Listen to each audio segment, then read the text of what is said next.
What happened at this year's USATF Indoor Championship? We're on the road to China as the best athletes in the world are getting ready for the World Indoor Championship. We just finished out conference weekend with some of the biggest throws in the history of college sports. Stay tuned, we have the coverage on this week's Throw Show.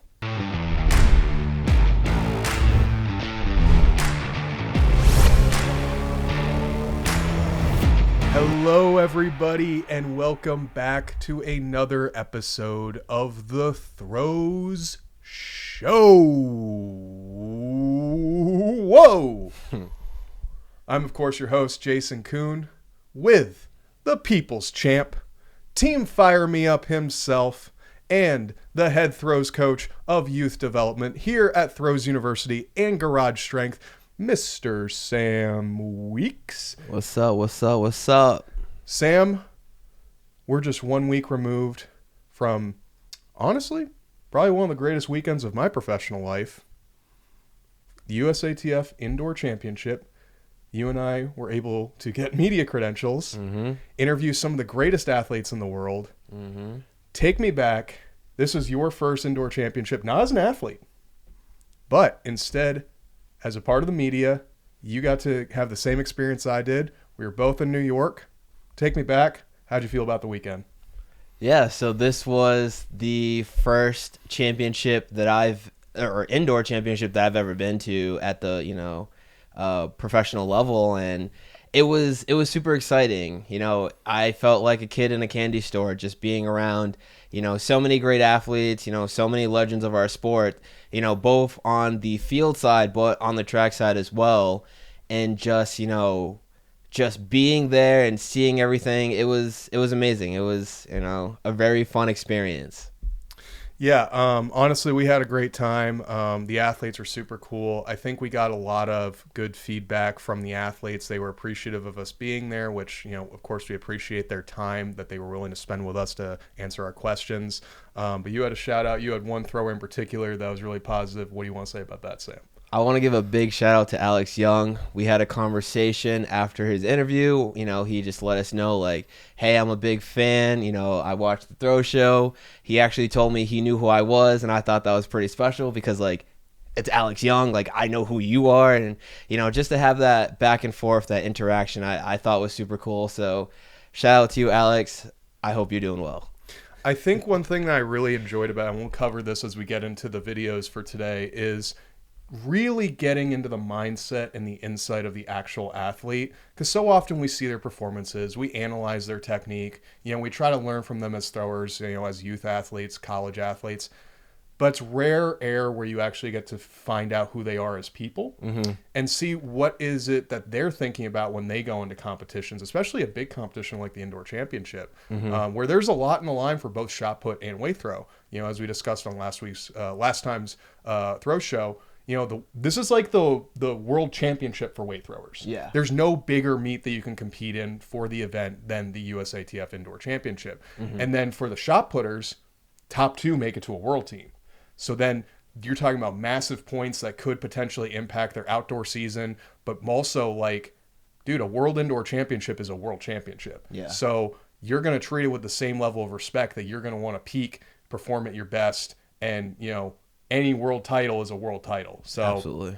I think when you kind of go in with that frame of mind, the athletes are almost approaching in a different way. The weight throwers, they want to get the best performance possible because this is their peak meet.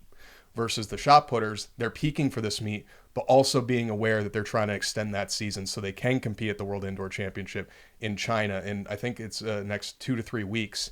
So we'll get into that with the videos that we were able to capture from the Indoor Championship. This is all stuff that Sam was able to get. We have the top 3 competitors from each event. So let's start off with the first throwing event of the weekend, and that was the women's shot put. So what we got here is we got Jessica Ramsey getting third. We have Maggie Ewan getting second. And, of course, we have Chase Jackson defending her championship. I think they said it was like her third or fourth defense of the indoor title. Like, Chase Jackson's on fire. She broke the American record only a few short weeks ago. We'll see that there's another women's shot putter, not just Sarah Mitten, who's also lighting the world on fire in the women's shot put. Sam, take me through this competition. What did you see from Jessica? You had the privilege to interview her. and what you saw from her, Maggie, and Chase in this competition. Yeah, so obviously, like we said, I was able to record all these videos, and I was able to record some kind of like behind the scenes stuff. But as a fan, it was super cool just watching them throw. But like as a coach and as like a media person, it was just like, I was able to talk to Jessica Ramsey, and she was telling me about her training, especially coming back from having her first child, and we were able to discuss like how that transition was, and we got to talk to Maggie, and she was dealing with an injury, so it's like, how do you get prepared for a major championship coming off of an injury? And then Chase has been mostly overseas with the start of her season, and it was just getting some insight on the traveling process, and how do you get prepared, and then how do you go into this meet mentally with throwers like Sarah Mitten throwing 2068 just prior to this competition. So it's like getting some insight, and just figuring out like what led to those three athletes to perform well at this competition. Yeah, I think it was really cool. Jessica was super happy with her performance, especially what you said about the, birth of her child and raising her. So trying to balance work, having a kid, and also trying to be a professional athlete all at the same time is, a really difficult thing to juggle. But one thing is, I actually thought she almost had the soundbite of the whole weekend, and she's like, "I'm back. Call my agent." Like, and I love it because it's like, this is another aspect that we often don't touch on in professional athletics is a performance on a meet like this then gets you the opportunity to compete in more high-level meets, and those high-level meets is where you make the money. Yes. So, like, could be a big meet, a launch pad for her season, being like, okay, she competed well at the indoor championship, at nationals. It's like, does that give her the opportunity to travel overseas, get more big money meets, so she can, finance her career for the rest of the season? I think going back to, I had the privilege to speak with Maggie and Chase after their competition. And, I was pretty direct. Are we going to see 20 from Maggie? And right now she's in a very good headspace. I think the fact that she's throwing almost 19 meters coming off a severe injury like she had, like, give her another month of good training. Like, she could be pushing like mid-19s again at the indoor championship. And based on how we've seen, historical performances at those champs, that could potentially medal. Yeah. We could see, 2 U.S. women on the podium in China. Yeah. Yeah. And I think one other aspect to Chase, and this is almost something I want to ask you, 1965, it's one of the lower performances she's had during the indoor season. If you're Chase, and I'm sure Chase probably wouldn't tell us this directly, would you peak for this meet? For World Indoors? No, indoor champion. Indoor nationals. Indoor nationals, I'll be honest, probably not. Yeah. I feel like Chase is in a position where, I don't think she would have to really worry about that. No knock to the other competitors, but Chase has already established herself in a league of her own, per se. Yep. She defended her championship. Like, she's won this several times before. So it's like, all right, I go in there, I do my thing, and I just kind of let it happen. That's how I see it. When we talked to Chase afterwards, she definitely seemed very confident going in. Obviously, being the best of the best, you won't really be nervous, but like, she didn't seem nervous. She seemed very relaxed. She seemed very chill. And she definitely kind of had that swagger when we were talking to her afterwards. So I don't think she worried too much about this competition. What was the anime recommendation you had for her? We had a bunch. So, were you recommending Dan to Dan or? No, she brought that up. I recommended Mob Psycho 100. I also goated anime. Goated. Just saying, if you were interested in anime at all and you haven't seen Mob Psycho 100, download Crunchyroll, watch Mob Psycho 100. Also, this goes for any athlete who's currently in season or about to transition to the outdoor season, watch Hajime no Ippo. It's a boxing anime. It's the greatest sports anime ever. It's gonna make you highly motivated. It's gonna make you want to run through a wall. Trust me on this one. Go watch it. So we've spent enough time on the women's shot put, but we will cover that later. There was a huge indoor throw from an international competitor, which we do need to touch on later on in the show. So now we'll get into the men's weight throw. This was a highly competitive comp. We were pretty excited about the weight throw going into this championship, knowing that a lot of athletes were like in the peak prime of their career in specifically the weight throw, and it didn't disappoint.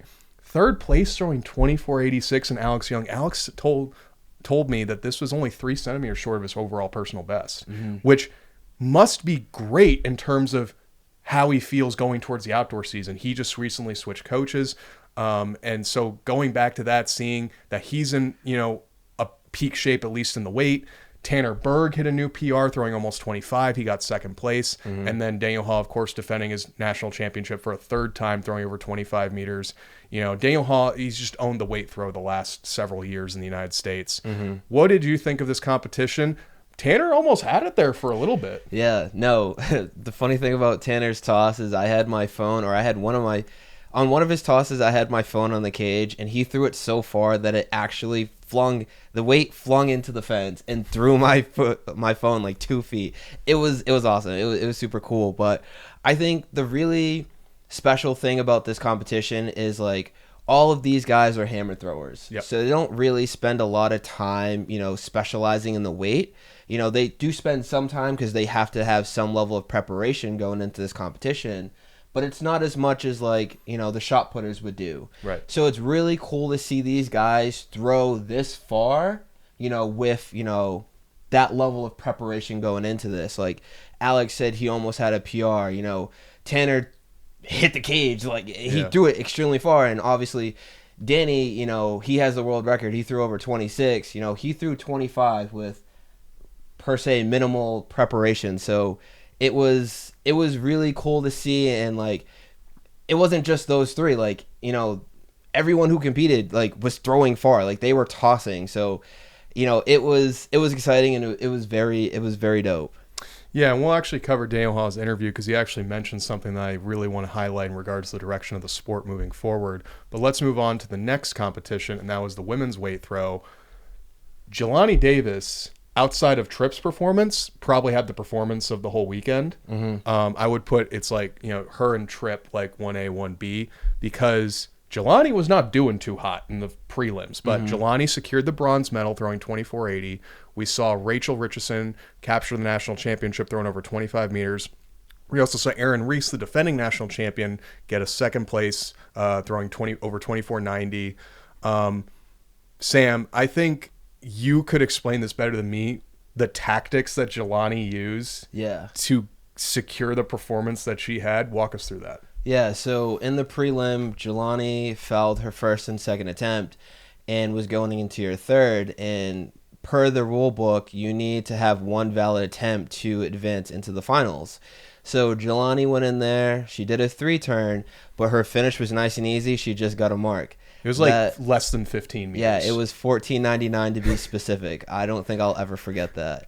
But like in that moment, I was like, yo, that is the smartest move that anyone could possibly do, because there was only 8 women, I believe, or 9 women in the competition. So all of them would advance if they had a legal mark. Yep. So all she had to do was just go in the circle. Honestly, she could have just dumped it and got a mark. She did a 3-turn, but she got a mark that would secure her 3 more. And on that 4th attempt, that's where she goes 24.80. And it was like really like, it was amazing to see, because it's like, how do you go from having a 14.99 to a 24.80 to claim third place? Like, you literally added 10 meters from one throw to the next. Like you have to be in a complete different mindset. And I actually asked her about that in the interview. So if you want to get more, go check out that video. Yeah, and honestly, this is a call to everyone. Like, we interviewed with each of these athletes. There's a whole playlist on the Throws University YouTube channel, so you're already there if you're watching the show. Make sure you check out the channel, check out all those videos. There's incredible insights for you to learn if you're an athlete or even a coach of like what elite athletics is and what the mindset it takes to compete at this high of level. You also interviewed Rachel, and you were talking about her, the way she was setting up her turns, going faster and faster each turn. What'd you see in Rachel's throw this weekend that really cemented her as that 25-meter thrower? Yeah, so like you said, I asked Rachel about this. it looked like she was getting the ball just, moving on 1 and 2, but really attacked 3 and 4. I know in the audio, the video, I think you can hear it. I'm not 100% sure, but her coach on 3 and 4 was like, "Go, go!" And you could see that she responded to that, Right. and that's why she threw 25 not once but twice. Yeah. It's just like she was getting the ball moving and then really attacking 3 and 4 and just transferring everything forward. So it's like, like I said, I was interviewing her and she gave some insight on that. So if you really want to dive deeper into, hammer or weight technique, I highly recommend checking that video. But as a fan, it was just like really cool to kind of witness that, because it's like I'm, continuing to learn as an athlete and I'm continuing to learn as a coach, and just seeing what other coaches and other athletes do just, further helps my development with the learning of these events. One thing I want to say, and this is sort of an idea I had just in the recording of the show, I said how the USA Indoor Championship for weight throw is basically like the World Championship for this event. Mm-hmm. How cool would it be if maybe throws universities involved, maybe not, but maybe within the next few years, we're trying to do more with meets, which is going to be a preview for next show where we have some cool news to share. If we could set up hammer throwers internationally to come over to the United States and host a meet that we title the World Championship for weight throw, like how cool would that be? That we could literally say like, okay, the Americans, they have the weight throw. They've been competing in the weight throw for decades. Most international hammer throwers don't even know or pick up a weight at all, maybe use it as a training tool, maybe. But how cool would it be is like, okay, if we want to claim that we have the best weight throwers in the world and that Daniel Haw is the true world record holder, let's see how he stacks up with Ethan Katzberg. Let's see how he stacks up with the other top 80-plus meter hammer throwers in Europe. I'm just curious, like, what do you think about that?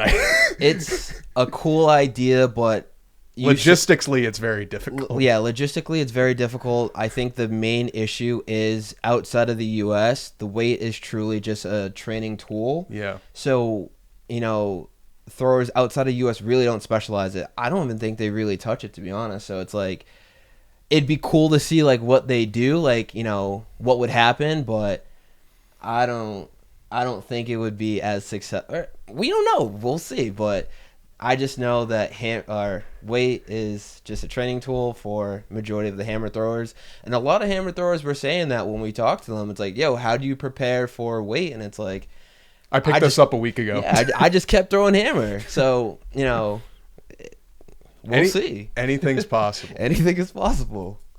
So now let's get over to, let's face it, I think a lot of people tend to treat the men's shot put as like the main event at the USA Championship for throws. Indoors or out.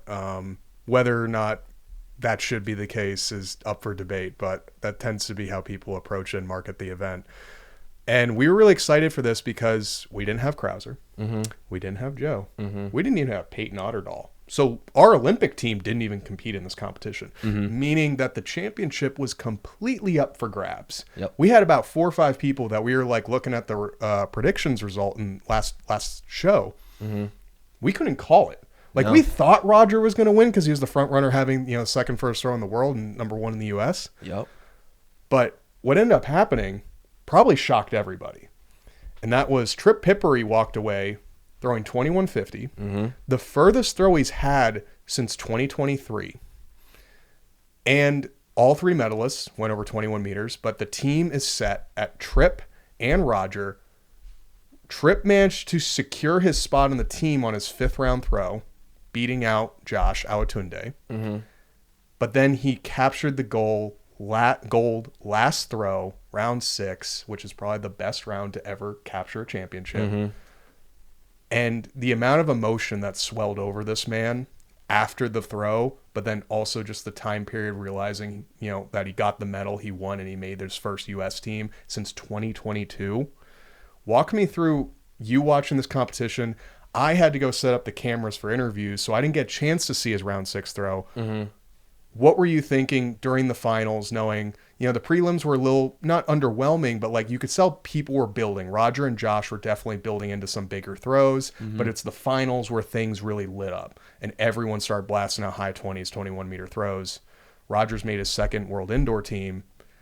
What did you see in the final of this competition, watching all three go at it and seeing Tripp really cement himself as one of the top dogs in the U.S.? Yeah, so, obviously, as you said, prelims were kind of like okay. Yeah. But finals is where things really started to intensify. Mm-hmm. And I feel like, I had Roger as the number one. I thought he was going to win it. I thought Josh was going to be a clear number two. And I thought it was going to be a battle for Tripp and Jordan Geist, for third. But it was like as they were going through, it's like if one guy hit something, the next guy would respond. And then, the third guy respond. And it was just really just Tripp, Roger, and Josh, and Jordan to some extent, really kind of like responding and just like, oh, you did that? I'm about to one-up that. And they just kept doing that. And, Tripp was the guy who had the last laugh, per se. Yep. And it was funny because before you left, I was like, I really want to see a Tripp pop off. And, that fifth attempt, he got that toss that was over 21 to take the lead. And it was like, oh, okay. And then, going into that sixth attempt, he hit 21.50 to really cement his lead, leaving Josh one, attempt to try to beat that. Obviously, we know the results of that, but it was just insane to see because it's like, all right, one guy was like, all right, I'm gonna one up that, and then it just kept happening. It was like a chain reaction with Tripp, being the top dog. Yeah, and I think what was interesting is having a conversation with Tripp. We did a longer form interview with him, which is currently up on the channel if you want to listen to it. Hearing that he's had to go through a lot personally the last 2 years, transitioning coaches, transitioning states. He's now based out of Oregon, training under Dave Dumble. And basically he told me a few years ago he was potentially thinking about quitting. And it really took a good support system around him to convince him to stick with it. And, he had to have some growing pains, obviously. But to see that transition worked, like it paid off. He hit one of the farthest marks he's had in years, and he captured his first national championship, and he's made his second world team, which now it has you thinking, shaking up the form chart. It's like when we look at the predictions for world indoors, this is a mark that could medal. Yes. And it could be proof that this could be Tripp's coming out party, cementing himself as like, okay, Peyton, Joe, Josh, Roger, I already showed you guys what I can do. Now, like, I'm going to start pressuring, and like, especially as World Outdoor Championships come up, there's going to be 4 spots available. So those 4 spots, it's really up for anyone between, realistically 3 and 4. We're pretty sure it's going to be Krauser and Joe again, just because they are so consistent when they need to be consistent. But like, now we could be thinking like, dude, Tripp could make that outdoor team. And again, throwing 2150 indoors, could he be pressure? He's thrown close to 22 years ago when he was in college. We could be seeing marks close to that again. And the same for Rogers. Rogers still has the number 2 mark in the world right now. Yes. And it's like, I had a conversation with Roger, which you can also see on the channel, where he just says like, he didn't feel like he performed as well as he could have at the last World Indoors. But now that he feels like he has that experience, he knows what to expect. Now he's like, I'm so ready mentally. Yeah. And I think like that's going to be cool to see is like we're now seeing a more experienced Roger. We're seeing a more experienced Tripp. Like we could be seeing some real surprises come China. Absolutely. I think the one thing about Tripp is, he has recently revealed that he has essentially been breaking down his technique with, his new coach. And it's essentially like he was relearning how to throw. He was trying to break, bad habits. So it's like to go into this meet, take the win, throw 2150, and have a toss where you can actually say like, I'm proud of that, that says a lot, and that's going to put him in a, big position to, do even better come this outdoor season. Yeah. And one thing I kind of want to bring up is, and something that you and I talked about during the championship, during the meet, is like, who does Tripp remind you of in the circle when he is getting ready, hyping himself up, or after a big throw? Well, for old throws fans, you're going to recognize this man pretty quickly. He is probably the most hyped man in the history of the event, maybe in the history of all throws, and that's Adam Nelson. Yep. He's known for screaming really loud, getting the clap going on all his throws, ripping his shirt off, running to the circle. He said that he had multiple personalities that would come out when he go into the ring. Nelson's a legend, man. Like, part of the reason why this sport started taking off in the mid-2000s was because of the attention that Adam would bring to the event based off his antics in the ring. And the crazy thing is, circling it all back, clearly that type of energy instills something in Tripp, because we see that similar type of reaction when Tripp throws. And here's Tripp in 9th grade training with Adam. Yes. 11 years ago. Yeah. And just seeing, like, taking it back to when you're in middle school, the 11-year journey to your first national champ. Like, that's the fact there's footage of this is crazy to me. Yeah. Yeah. You know, Tripp has spoke on this before. You know, the whole popping off, you know, celebration thing is a mixture between what he got from Adam Nelson and, you know, some advice that he got from his dad. You know, and you can really see, like, you know, when he pops off, it's very reminiscent of how Nelson would pop off. And, you know, to kind of, we have conversations about this. It's like, how do we bring more entertainment to the sport? And I feel like, you know, when athletes do big, this is how you, you know, bring entertainment. This is how you bring more eyes over. And it's just like, celebrate, you know, the wins. Celebrate, even if it's a little win. Celebrate it, you know, be happy in the moment. And I feel like Tripp is definitely one of those guys who really does that. And, you know, Adam Nelson was, you know, one of the pioneers of that. And it's just like cool to see that story continue to be told, you know, through different athletes. Yeah, and one thing I'll kind of say is, you know, one, when I had to go set up the cameras for the interviews, and because of how quickly the transition is between the event to the media zone, I needed to leave during round 6, so I wasn't able to see Tripp's big throw. But I can tell you, dude, the media zone is on the complete opposite end of the arena where the shot put was. I heard that yell. So I knew something happened, because he was screaming, and I'm probably 300-400 feet away, and I could hear it from across the arena. Yeah. That's how big of a moment that was to Tripp. And one thing I'll just kind of say is like a little side note. So, full transparency, like, I help create the videos for the Garage Strength YouTube channel as well. And we're doing a video preview on professional wrestler John Cena. And guess what poster is in John Cena's gym? Adam Nelson from the 2004 Olympics. Really? Yes. And Dane was even saying in the video, it's like, yo, I have that same poster. And he does. He actually has it signed from Adam Nelson. So I'm trying to find it so we can put it out and throws you somewhere. But, like, this man has had such a large impact on so many people, even beyond just the sport of throwing. His intensity and the entertainment value he brought to the sport of shot putting permeates across multiple sports and multiple industries. Yes. I would say Adam is probably the most entertaining thrower of all time, and he spoke about this, and he was speaking about this 20 years ago. That's the crazy part. So a lot of the conversations we have now aren't super new. So he was way ahead of his time, and to see that impact on Tripp and the guys that are throwing today, I think we're going to realize that impact relatively soon. I'm really excited for it.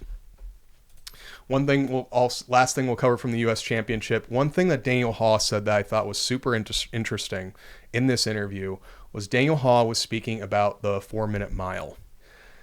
The 4-minute mile, for those that don't know, was basically the big barrier in track and field that no one thought you could break it, that you could run a mile in under 4 minutes. Roger Bannister was the first person to do it. Once Roger Bannister did that, then they started coming out of the woodworks, even to the point that high school athletes within like 10 years of it happening started running 4-minute miles.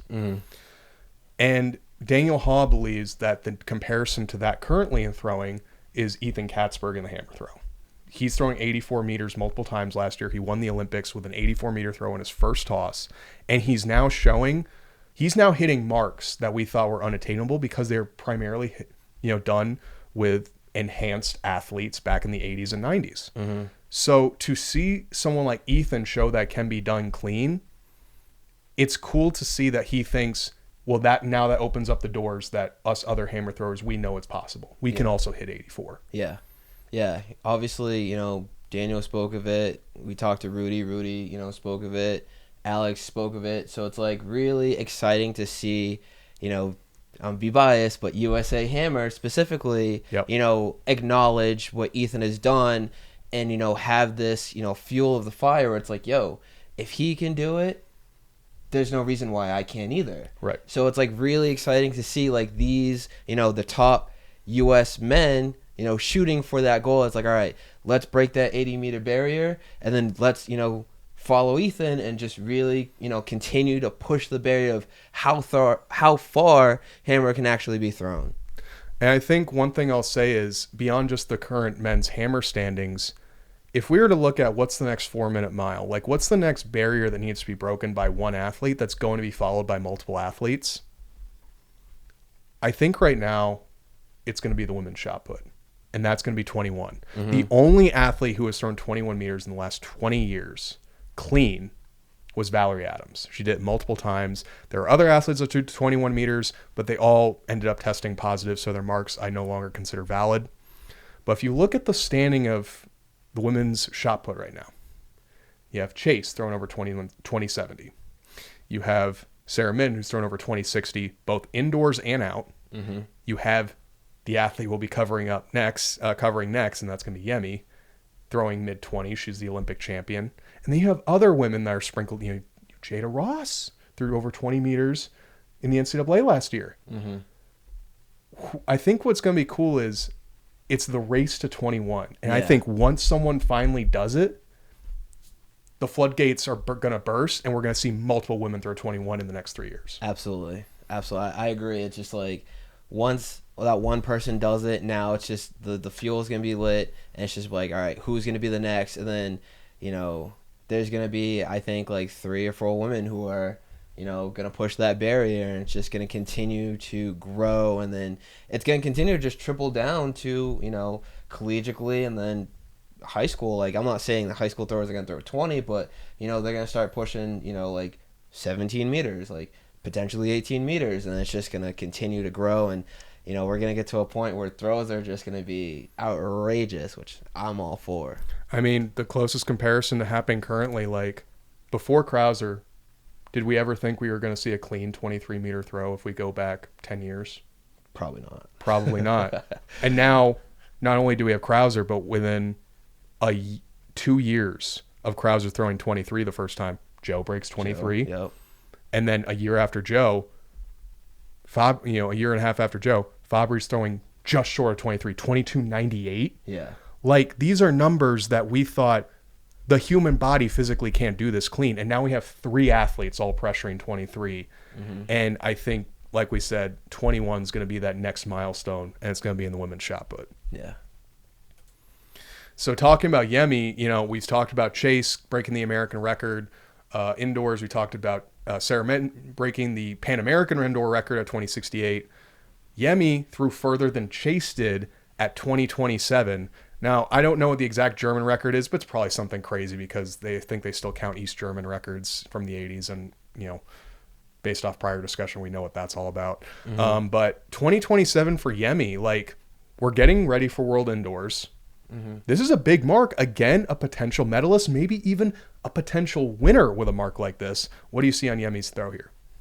Dude, she's having a heck of a season. Hell yeah, she is. I feel like, realistically, even before she won the Olympic title, she's just been on a roll. Yeah. I feel like the last 2 years have been really, really great for her.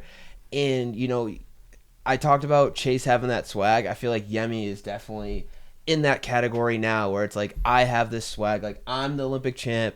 I am a really, really good athlete. I'm a really good competitor. And, she's doing that. Like, this toss specifically is super smooth, and, she punches the finish in 2027. Like, that's a really big mark, especially, I know I keep saying, like, early in the year, like, it's not really early so much, but, like, in the grand scheme of the year, like, with indoor and outdoor, this is still early. Yes. Like you said, there are going to be so many more women pushing that 21-meter barrier, and like we're all watching it live, like before our eyes. So it's just like, Well, if we think back to it, so it's the first week of March right now that this episode's going to go live. She did this in February. mm-hmm. The World Outdoor Championships are in freaking September. Yes, We have 6 months. yes, Like 6 months of just pure development, just getting better, and it's like, will this be the greatest year of throws? I don't know if I'll go that far, but we'll see potentially because I'd like to see where javelin and discus and shot put ends up outdoors. See. But I for the women's shot put, I think this definitely could be the year of women's shot put. I think we're already seeing that based off the results of the indoor season. Yeah. And look, team, fire me up, fire. Sir, fire me up. Job's not finished. So let's go back into the high school ranks, and again, women's shot put is just on fire. Mm-hmm. Garage Strength's own Addie Stiverson hitting a new personal best, again breaking the sophomore indoor national record over 51 feet. Addie's on fire. She's hitting marks that most college Division I women are hitting, and she's a sophomore in high school. Mm-hmm. She has the world junior record for her weight class in the deadlift. Mm-hmm. I don't really know what else to say about Addie outside of she's just a total freak of nature, and the sky's the limit for her. Absolutely. What are you seeing on this throw? She's been very consistent in the 50s range this whole indoor season. What do you think? Yeah, so obviously I have the privilege to know what Dane and Addie are working on. I don't want to give all the secrets out because that's not my place to do that. But, Addie has been she's been reconstructing parts of her throw, and if you look at older videos of Addie and if you compare them to now, you'll see it, you'll figure it out. But it's just like she's super dedicated. She trains 4 to 5 days a week consistently. She strength trains, and she communicates with her coach Dane on specific parts, and it shows each week when she's establishing these new records. Yep. Like Addie is truly a different athlete, but she does the core things to put her in a position to, perform at a very high level. And it's something that, any athlete can strive for. Yep. Like, I don't think every athlete will be able to do what she does, but you can do the steps that she takes to get to this point. And I feel like, that's something that a lot of athletes or anyone who's watching this should take away from, throwers like Addie and, some of the top pros. Yeah, and honestly, if you're a younger thrower, like, I think one thing that Sam and I really want to push on you is, like, when you watch these videos of these throwers, it's like, think about what you can learn from them. Like, don't try to compare yourself distance-wise or if you're not maybe throwing as far. Like, it's all like, what is Addie doing in the ring that you could borrow from? What is Addie potentially doing mindset-wise that you could borrow from? Like, she's wise beyond her years because she's been in high-level competitive athletics most of her life. So when you take that into account, like, if you understand her background, there are things that maybe she does that you might see a college athlete do. And it's like, what can you borrow as a high school athlete that you can bring to your game to make yourself better? Yeah. And on to the number one high school women's shot putter right now, Jessica Oji. She has selected the University of Pennsylvania, so she's coming out our way, in the Philadelphia area to continue her shot put career in the Ivy League. The current coach right there is Isaiah Simmons, who is someone that I've known about probably since I got really into shot putting when I was in high school. Isaiah was one of those guys back when he was in high school in like late 2009, early 2010s, who put a lot of his throws on YouTube. And this was before Instagram, so it's like YouTube was kind of the only place to actually watch throwing. And dude, he was a multi-time Virginia state champion. I think he threw like 67, 68 feet in high school. And I just remember watching Isaiah a lot in high school, like trying to see like how he moved. I just remember like the pure athleticism they had because he was a shorter guy. And he ended up throwing mid-19s while at the University of Miami, and now he's coaching at Penn. He has a really good track record, really good pedigree, has done this sport for a long time. From what I've heard, really, really good dude. I'm excited to see what she does at Penn. Yeah, I think she's going to be in good hands. Yep. I have two athletes that I know, Stella and Zizo, who are under Coach Simmons, and, they have been balling out from what I've been able to see. So it's like, getting the number one shot putter, in the U.S. for, the high school throwers. It's like adding a really good athlete to a group of really good athletes is just going to further push, their team and just further push the sport. So congrats to Jessica. Yeah, and it'll be exciting to see come, I think Indoor Nationals is this weekend for high schoolers. She's only, I think, 2 inches short or 1 inch short of the indoor national record from Alyssa Wilson. So good luck to you, Jessica. We hope you do it. Good luck.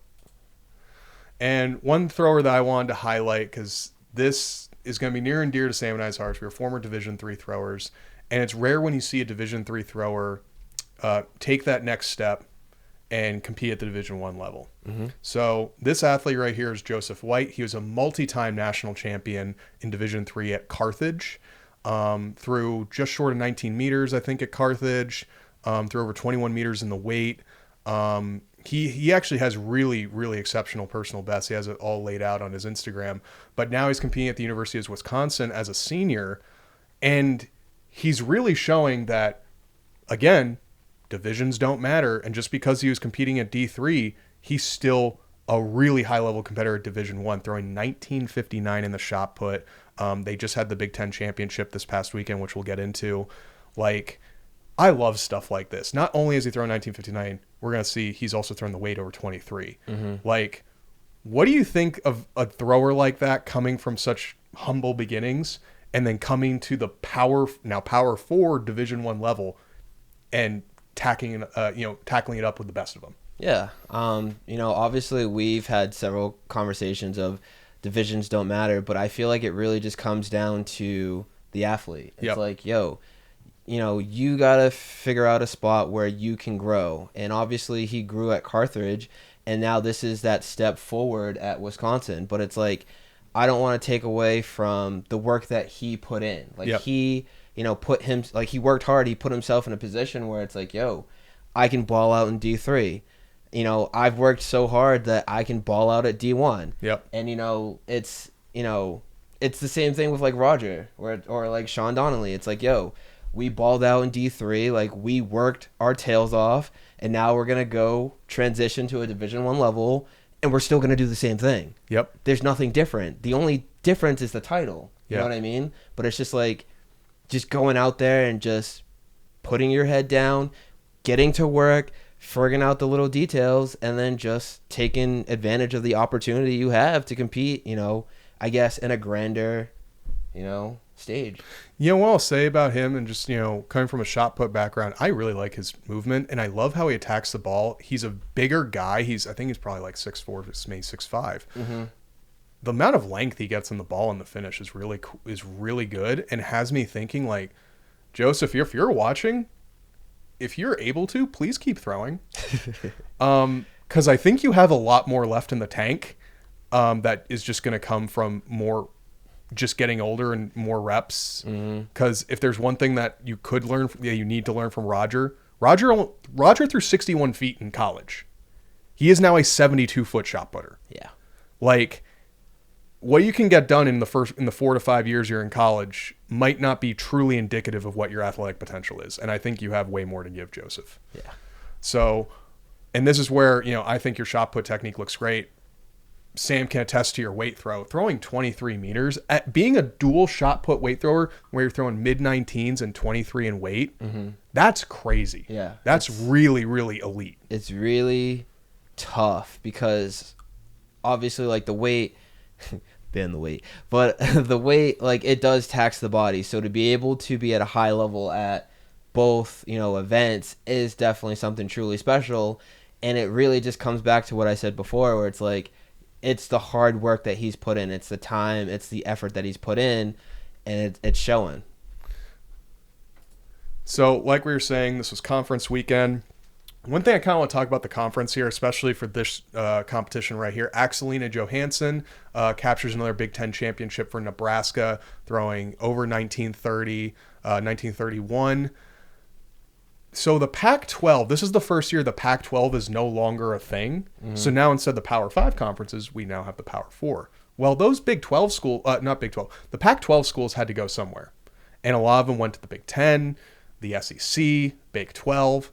Well, if we look at the Big 10, between them and the SEC, they're probably the two mega conferences. They're like, these are now super conferences. It's crazy. She beat Jada Ross. Mm-hmm. Jada Ross made the Olympic final last year. She's the first and only collegiate woman to ever throw 20 meters. She's the reigning NCAA outdoor champion. And Axelina came out, throw 1930, and we've talked about Axelina's technique in the throw show in the past. Incredibly exceptional. What do you think this means to her? It's like capturing your Big Ten title, but you also just defeated one of the top shot putters in the entire world. Yeah, no, I mean, it's definitely a good accomplishment. I'm sure, she was very happy just, in general. Look at that clap, though. The clap and all of that. It really, is a testament to the statement, like, iron sharpens iron. Yep. The thing about Axelina and Jada is, like, obviously they'll duke it in the NCAA, but they'll also duke it out in the professional realm as well. 100%. You know what I mean? So this won't be the only time that they are going to compete against each other. And it's good to see, like, now, like I said, like, iron sharpens iron. So it's only going to get better. It's only going to fuel the fire. And it's like, they're going to push each other, but it's like, there's also women in the NCAA who also are pushing each other. And it's just like, it's very similar to what we're getting with the professional women right now. Yep. We're getting that same kind of intensity, that level of competitiveness in the NCAA. So it's like, it's as a fan, it's like super cool to see. Well, we were talking about the 4-minute mile before. In the sense of collegiate athletics, the 4-minute mile could have been 20 meters. We might see another woman break 20 meters this year. Yeah. Besides Jada, because I think Jada only has her indoor season. So they'll be duking it out at the indoor national championship again. So we'll see who, who overcomes that. But also it's like, Axelina is also international. We might see them at the world championships again if Jada makes another team. Yeah. So one other person who we've talked about before on the throw show, she's no stranger, is Maya Lesnar, capturing another Mountain West Conference championship, throwing over 19 meters. She's been pretty consistent at high 18s to 19 meters this indoor season. She's the reigning indoor national champion. Mm-hmm. Do you think Maya defends with the indoor national title? Dude, with the current environment of the NCAA right now, I don't know. Ooh. I don't know. I think she'll give a good fight. Yeah. Like, she's not going to just, like, back down. Like I said, iron sharpens iron. All of these women are going to go attack for that number one spot. And I definitely think as a defending champ, like, you're not just going to, Oh, no, she's not going to get walked over. Yeah, she's not going to get walked over, but I truly can't. I don't know. We'll have to find out. It's hard to tell from this angle because it's so far away, but if you're seeing what I'm seeing, it looks like she finished this throw a little early, Mm-hmm. and she kind of fell back on it. If she stays on that, like, this is still a 19-meter throw. Yeah. I'd like to think there's another half meter in there at least. Yeah. She has another gear. So to continue, we've also have the Big 12 champion, and that's Kayla Dove. She actually competed at the Indoor National Championship in Staten Island, which is crazy to me that she went to USA Indoors and went to Big 12s the week following. Mm-hmm. But she captured her first Big 12 title at the University of Houston. It's very cool to see that, the Big 12, I used to compete in the Big 12, seeing that the Big 12 has been growing to a point, because we used to thought that used to be like the redheaded stepchild of the Power Five. Now it's like, with the schools that they picked up, it's now a really, really elite conference. So it's like Kayla threw over 1820 this meet. She coming off throwing 1942 a few weeks earlier, just coming off the indoor championship. Do you think it was a good move to go to Staten Island and compete at USA Indoors? Or do you think maybe she would have been better served if she just stuck with collegiate comps? That's a really good question. Obviously, it didn't really affect her that much as she won, this competition. Maybe they could have not have gone, but also then again, it's good experience to compete with, the best of the best. Right. Especially in the U.S. Like, you have Chase Jackson to, step in the same ring, the same competition as, the best. That could put you in a right mindset where it's like, yo, if I competed against them, I can compete against anybody. Right. I think that's a good point, because now it's like, look, if you're used to competing against multiple women who've thrown over 20 meters, going into NCAAs where it's like, oh, well, I now know what it's like. And not only that, it's like, you know, I think she placed like 4th or 5th at USA Indoors. Now she also have the experience of like, now I know what it's kind of like to experience some level of defeat. Mm-hmm. So it's like you kind of also got past that aspect as well. Mentally, that barrier is now broken. Now you're just like, okay, well, I know what that's like. I don't want that to happen again. Let's go all out at, NCAAs. Yeah. But let's go back down to the Division II level, because I thought this is worth highlighting. When you look at, the Power 4 conferences and seeing a D2 athlete who's basically surpassing marks that are winning Power 4 conference meets. We have Miles Kerner defending, I don't know how many times he's been GLIAC champion, probably too many times to count. But he threw his 1972 for his final indoor GLIAC championship. Great throw. Miles Kerner also threw at USATF Indoors in the men's shot put competition. Yep. And he threw almost a meter further here than he did at the USATF Indoors. Mm-hmm. What are you seeing on Miles' throw here that's like setting him up for the outdoor season and even the indoor national championship at D2? Yeah, I mean, Miles is that dude. Like you said, he's a multiple-time champion. And it's kind of the same thing that we just talked about, Kayla. It's like, kind of getting that bad competition out of the way. Yeah. He was able to bounce back. He threw significantly farther at this meet compared to what he did at USA's, and it's just leading him into going into D2 National. So, big shout out to Miles. I really like this toss. If I was to critique it in any way, I think he could get a little wider out the back. But he's a really good technician, and I feel like this toss is more proficiently sound compared to some of his earlier tosses in the season. So like he's clearly figuring things out, and he's putting it together really, really well. So maybe we see 20 in the next couple weeks. He's definitely in shape to do it. That's very clear by this throw, and this is a 1 centimeter indoor PB for him, so he's clearly in good shape. And then let's go back to the Big Ten for the men's shot put, as we see Jason Swearens throws 2024. Jason was a guy I thought was really doing well like 2 years ago, and I almost felt like there was sort of like a down year in his performances. I'm not actually sure what happened there. And again, I could be wrong. Maybe there were some meets where he actually did have good marks. I just didn't notice them, so feel free to correct me in the comment section. But 2024 Big Ten championship, that's a really competitive mark. He's a very big guy. I think what's interesting about him is like, it definitely seems like he focuses on length of his limb. Like, I don't know how to describe this. Length out of the entry into the middle and letting it follow through into the finish. What are you seeing on his throw right here? Yeah, so out of the back into the middle, it's like he's doing like a pre-wrap. So I feel like he's really trying to create that separation for when he catches into his power position. Right. So he catches the shot deeper and then can just work the ball on a very long path. Mm-hmm. I don't want to say his technique is unorthodox compared to like traditional technique, but like, the way that he wraps, I definitely feel like that's an intentional thing. Yeah. I just feel like, his right could get around just like a smidge more, but like he makes it work. Yeah. And that's one of the things where it's like sometimes you might have things that are untraditional and you can make them work. Yeah. And I feel like he definitely does that here, and he threw over 20, so clearly, he's doing a lot good. So,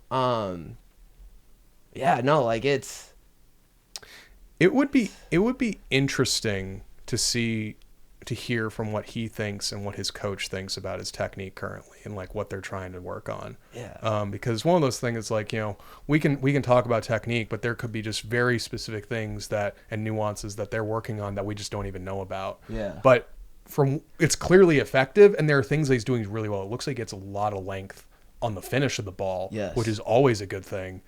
And Big Ten champion 2024, great job, Jason. We excited to see more out of you come the indoor championship. And then, of course, we're talking about this guy again. God dang it. All respect. Tarek is just dominating the NCAA right now in the men's shot put. Yeah. 2081 SEC another SEC title. I think here's the video of his throw. Dude, he's just like on fire. Like, super consistent. He was SEC champion in the shot put, and as we're going to see later, SEC champion in the weight throw, going over 24 meters yet again. Mm-hmm. Like, what's interesting to me about him versus someone like Jason, he's not the tallest guy, but god dang, does he have power. Yeah. Like, incredible amounts of power. He's a John Smith athlete. You know he's strong.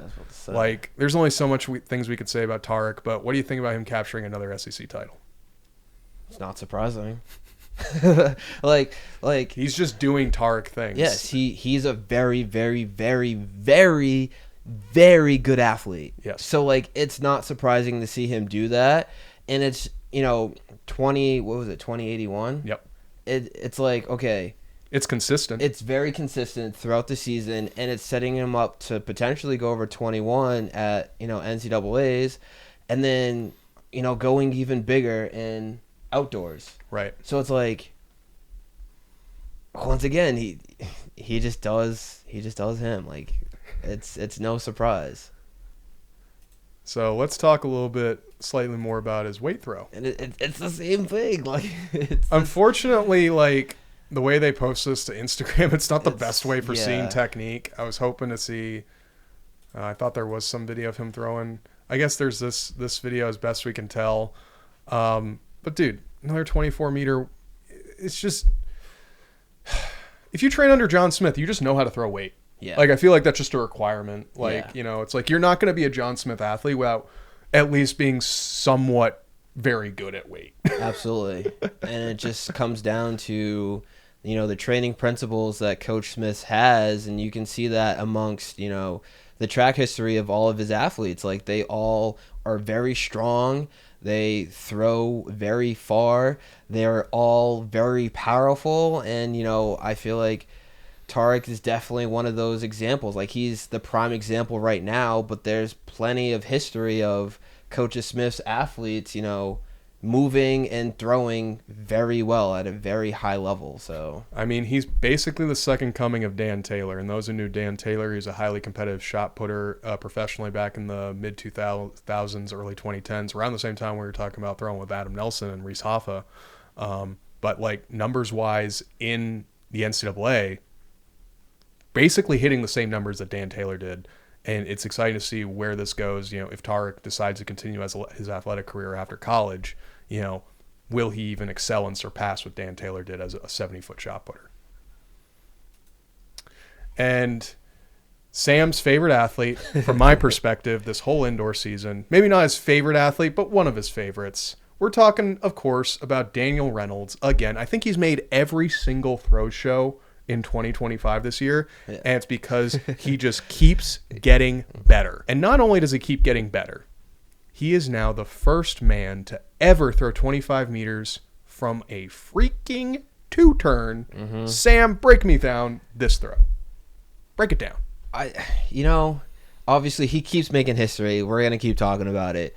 But the crazy thing about this toss compared to the others, and I think it might be the angle, but I feel like he was a lot longer, with his orbit getting around. Like, he definitely he's very explosive, and he's, very dynamic, but it looks like, weirdly enough to say this, like more kind of like a traditional hammer thrower.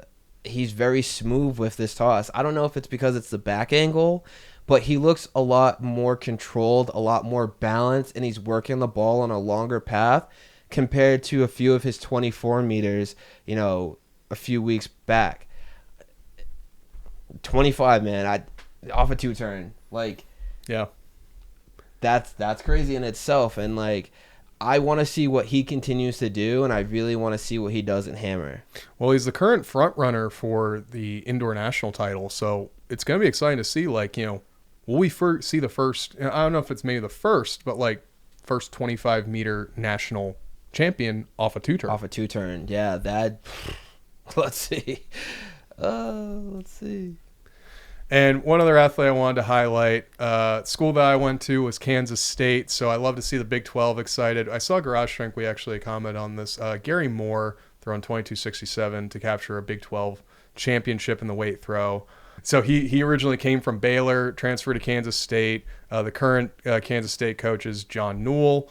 Like, it's exciting to see what he's done with him. He's increased his personal best by, I think, like 3 meters or so, almost 3 meters.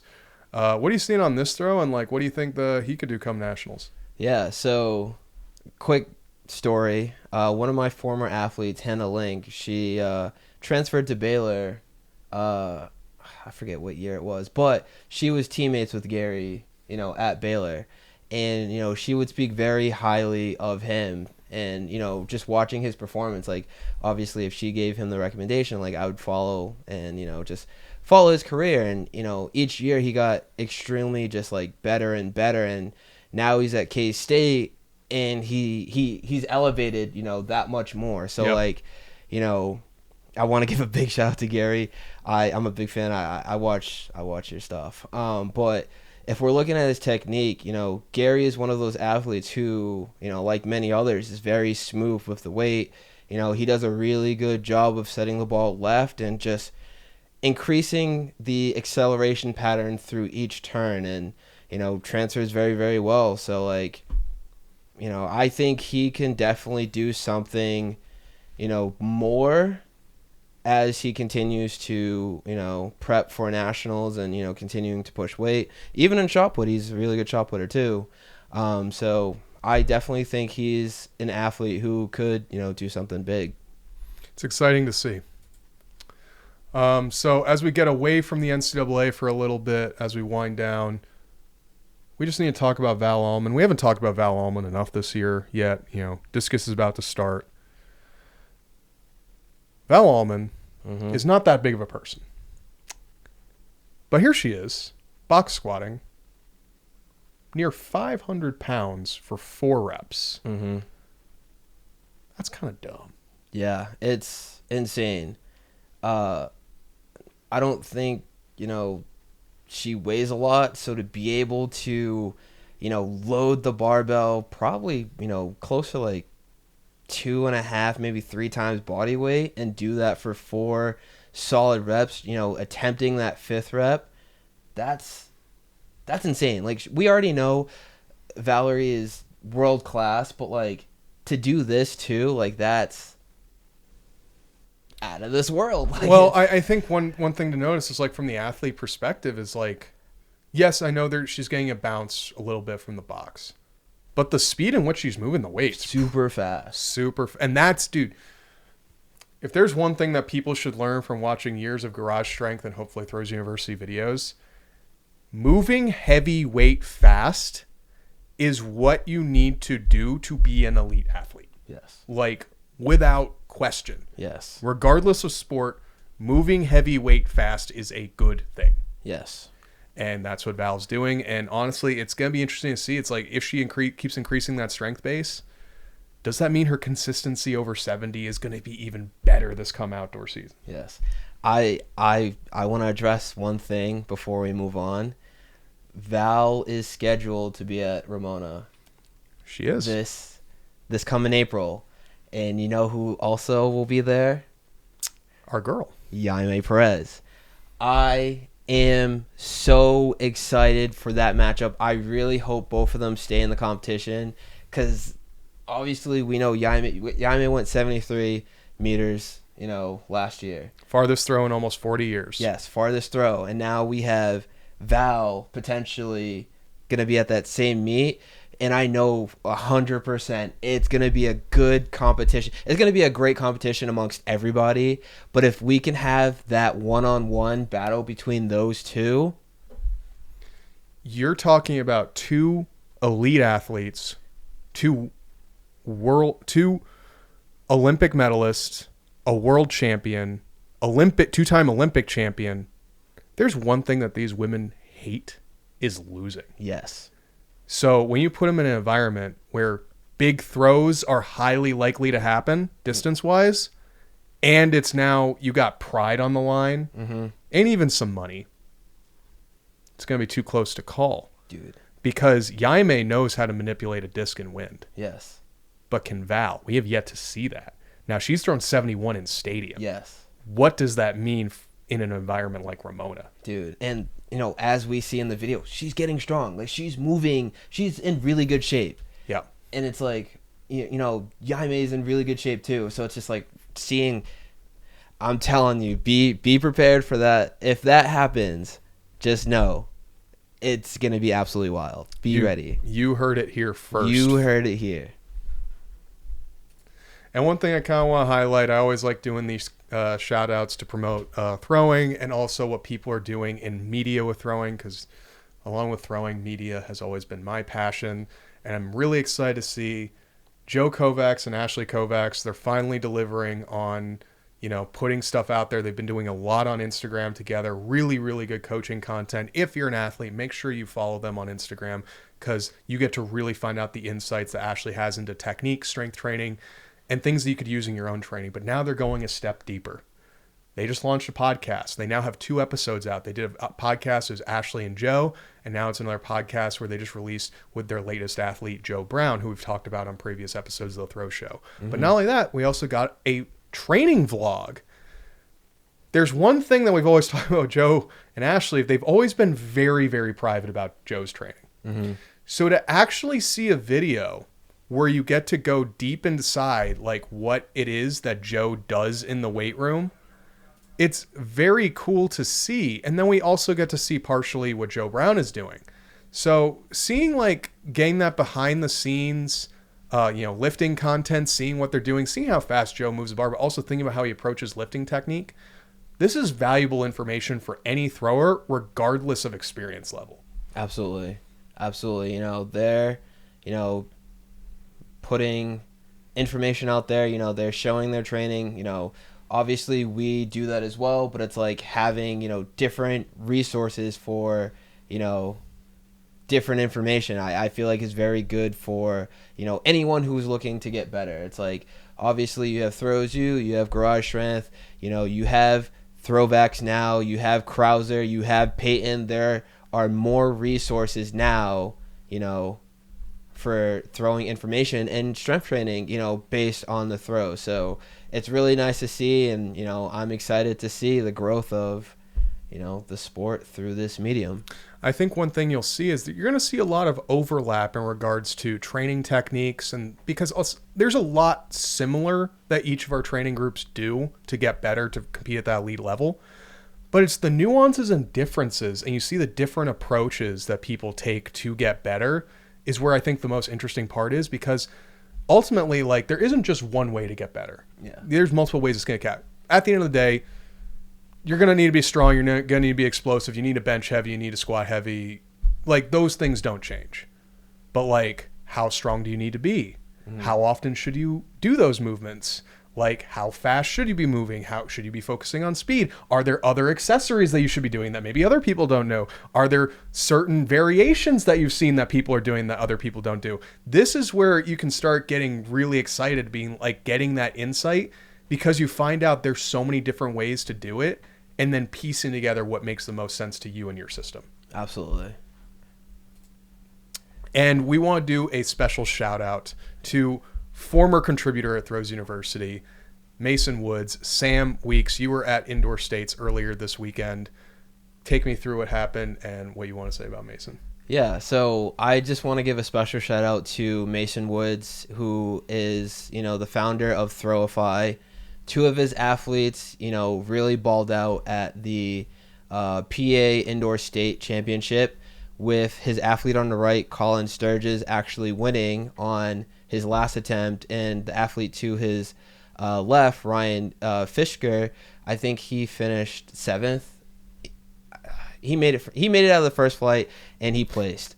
No, you're right. It's 7th. Yeah. So I just want to really, take the moment to highlight Mason and just give him and his athletes a shout out, because it's a very special moment. And, for me to be there and witness that, it was just really, really great. But one of the things that I really wanted to highlight is, me and Mason were training partners, but we're also under the same coaching tree of working under Dane. So it's just really cool to see, we've had several conversations, we've had several phone calls about throws technique and how to go about coaching, and creating our own processes off of what we learned from Dane. So to, see him, be able to impact these athletes, and for them to go out and win a championship, it was really special, and I just really want to take this moment to, give him his flowers, give him his shout outs, and give, the two athletes, Ryan and Colin, their flowers as well, because they balled out. So Mason, Colin, Ryan, big congrats. Yeah, of course. And I think one thing I'll add is like when there's multiple people doing well in the sport, it's good for everybody. And I think it's worth highlighting that fact because like what that shows is that things are getting healthy. Mm-hmm. And it's like the more people are invested in throwing and wanting to do better and invested in their coaches and invested in promoting the sport, growing it to the best of our ability, that's good for everyone. I've always preached rising tide lifts all ships.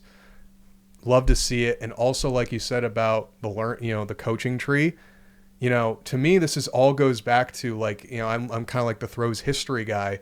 Like I think back to almost 20 years ago when Dane went out to Canada in Kamloops to train under Dr. Bondarchuk, and seeing the coaching tree that Dr. B has of, he trained Dane, who then went on to start Garage Strength and then Throws University, who then, Dane impacted Trevor Stutzman, who then went on to also impact Throws University, that then impacts you, but then also Dr. B's tree then extends out to Dylan Armstrong, who was an Olympic medalist, who then also trained Ethan Katzberg, who won the Olympic title this past year in Paris in the hammer throw, then to Justin Rohde, who also has been who coached Abby Moore at the USA Indoor Championship, and all these different coaches that all come from can be sourced back to these different coaches, and you realize just the wealth of information that you have that then circulates, and all it does is just lift the whole sport for everyone to succeed. I love to see it. And before we close out, everyone, just a reminder, we did just launch the Perfect Throws Season 12-week coaching course.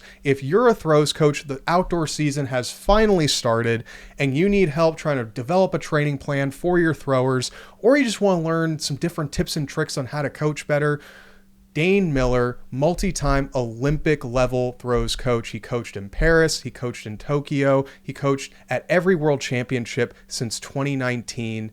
Actually, since 2017, now that I think about it. There's a wealth of information that he shares in this multiple hour-long course that can teach you how to improve your skills as a throws coach. If you're a thrower and you need a strength program, or you want to get your technique analyzed by the people's champ himself, Sam Weeks, you can head over to throwsuniversity.com today so you can drop some bombs.